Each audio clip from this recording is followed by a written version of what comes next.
Taste the Daily. அண்மை செய்தி. சென்னையை அடுத்த பல்லாவரத்தில் அரசு விநியோகம் செய்யும் குடிநீரில் கழிவுநீர் கலந்ததால் உடல்நலம் பாதிக்கப்பட்டு மேலும் ஒருவர் உயிரிழந்திருக்கிறார். இதுகுறித்த கூடுதல் தகவல்களை நமது செய்தியாளர் மணிகண்டன் வழங்க கேட்கலாம். வணக்கம் மணிகண்டன், கூடுதல் தகவல்களை வழங்கலாம். வணக்கம் சுரேஷ்.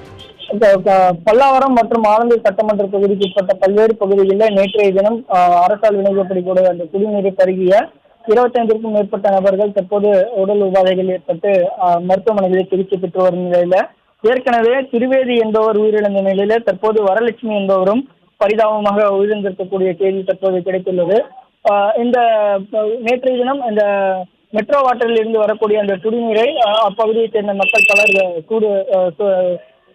பருகி இருக்கிறார்கள். இதன் காரணமாக அவர்களுக்கு நேற்றைய தினத்திலிருந்தே வாந்தி மற்றும் மயக்கம், பேதி உள்ளிட்ட உபாதைகள் ஏற்பட்டுள்ளது. உடனடியாக மருத்துவமனைக்கு சென்று பார்க்கும்போது அவர்கள் குடித்த குடிநீரில் கண்டாமினேஷன், அதாவது சுகாதாரமற்று இருந்ததாக தெரிய வந்திருக்கிறது. உடனடியாக அவர்களுக்கு தீவிர சிகிச்சையானது அளிக்கப்பட்டு வரும் நிலையில் தற்போது 2 பேர் பரிதாபமாக உயிரிழந்திருக்கிறார்கள். இச்சம்பவம் அறிந்த அமைச்சர் தாமு அன்பரசன் சம்பவ இடத்திற்கு நேரில் சென்று பார்வையிட்டார். அப்போது செய்தியாளர்கள் கேட்ட கேள்விக்கு அவர் பதிலளிக்க முடியாத திணறிய காட்சிகளானது தற்போது வெளியாகி பரபரப்பை ஏற்படுத்தியிருக்கிறது.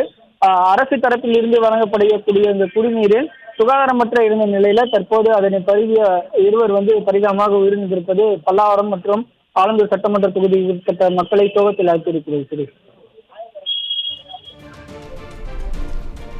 விவரங்களை வழங்கியமைக்கு நன்றி மணிகண்டன்.